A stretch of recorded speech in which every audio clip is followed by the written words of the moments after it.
Even the biggest fans might be surprised by these little-known facts. Welcome to MsMojo, and today, we're counting down our picks for the top 10 behind-the-scenes secrets from my best friend's wedding.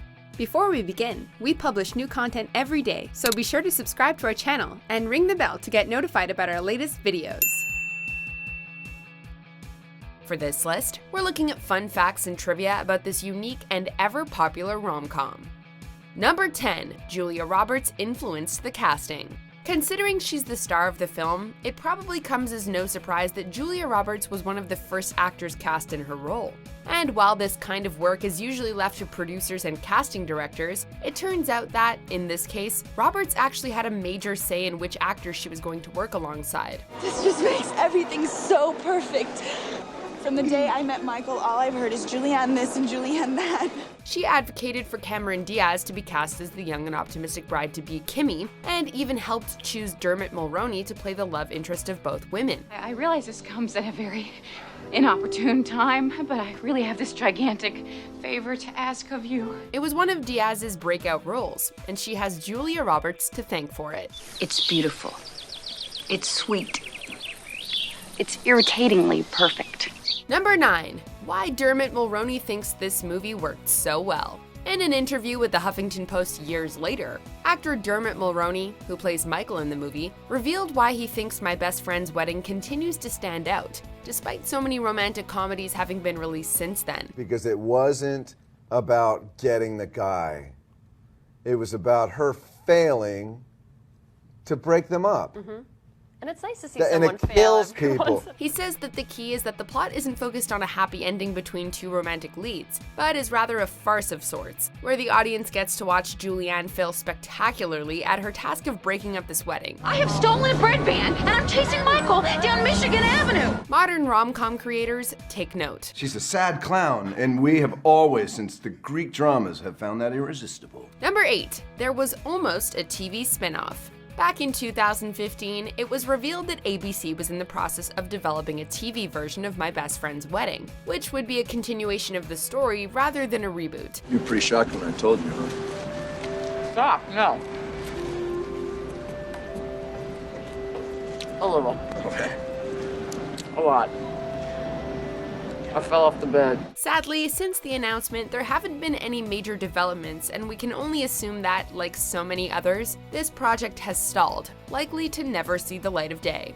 There was also a sequel that was discussed where Julianne would try to break up George's wedding. We have a feeling that would be a totally welcome addition to the franchise. In case we ever did My Best Friend's Wedding too, and I think George works in a mortician's office in Fairfax. Number 7. Fans interrupted filming. And I was thinking this could be our last time alone. Together, you know.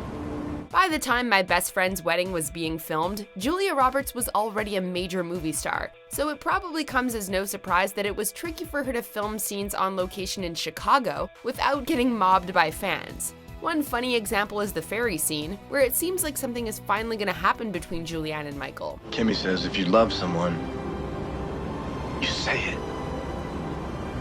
You say it right then, out loud. Otherwise, the moment just Passes you by. The boat they're on keeps passing under bridges, and when they were shooting, they had to contend with fans screaming Julia's name, interrupting the shot each time. touches my foolish heart.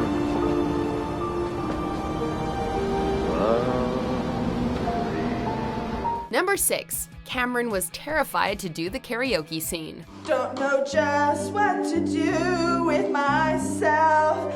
I'm so used to doing everything for you. One of the most memorable and arguably most important scenes in the film is when Cameron Diaz's character, Kimmy, is dragged into the spotlight to perform at a karaoke bar. Going to a movie.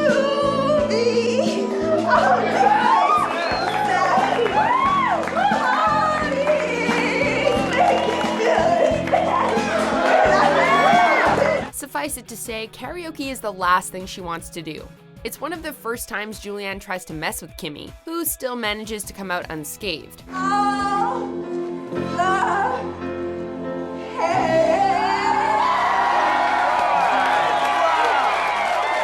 But if her terror looked real, it's because it was. The actress was truly dreading singing in front of so many people, even though it was supposed to be bad. Like that was some acting, but really I allowed the true terror of singing in front of people to be alive in me.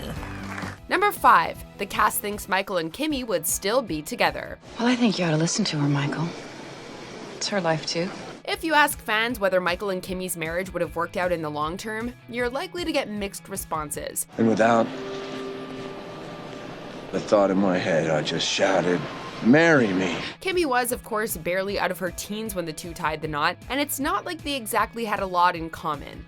But pessimism about divorce rates aside, the members of the cast largely believe that these two would still be happily married. Michael plays a lot of golf. You know, Michael plays a lot of golf. She's kind of like looking for her new purpose. You know, she's been very involved in the kids' school for a long time, and now suddenly they're alone in the house together. In a 2019 interview with Entertainment Weekly, Dermot Mulroney said, quote, "It supports the whole theory that it's the right girl for him, right guy for her, you know?" So you can walk down that aisle and marry the man of our dreams.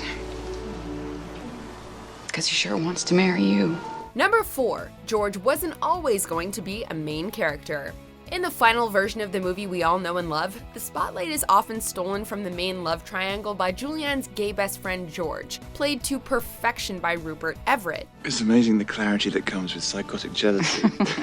But originally, this character was going to have a much more secondary role. And in the beginning, the character's name was Digger. Now, it's almost impossible to imagine this movie without George playing such a prominent part. I run for the bus, dear. While riding, I think of us, dear. I say a little prayer for you. And it certainly worked out for Rupert Everett because he ended up getting nominations for Best Supporting Actor at the BAFTAs and the Golden Globes that year. And there he is. Sleek, stylish, radiant with charisma. Number 3, some big name actors almost had a role.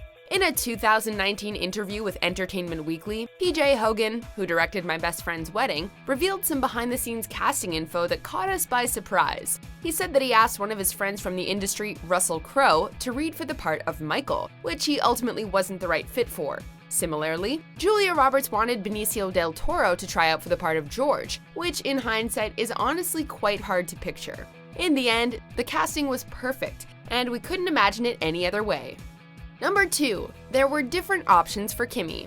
Just like for the male leads, there was a lot of debate about who would play Kimmy. Major stars like Drew Barrymore and Reese Witherspoon both tried out for the role, which ultimately went to Cameron Diaz. Well, I thought I was like you. I'm proud to be.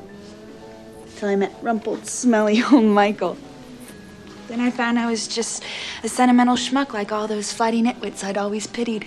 Comparing the star power of Diaz to Roberts, the director said, quote, "I thought this is going to be much more of a battle royale if there are 2 stars fighting over this guy. You can't choose between them." And while Julia Roberts was involved in the process from early on in production, there was a time when Sarah Jessica Parker was actually considered to play Julianne. Honestly, we can kind of picture that one, though we still think the final casting worked out for the best. Choose me. Marry me. Let me make you happy. That sounds like 3 favors, doesn't it? Number 1, there was an alternate ending. I had the strangest dream. I dreamt that some psychopath was trying to break the 2 of you up.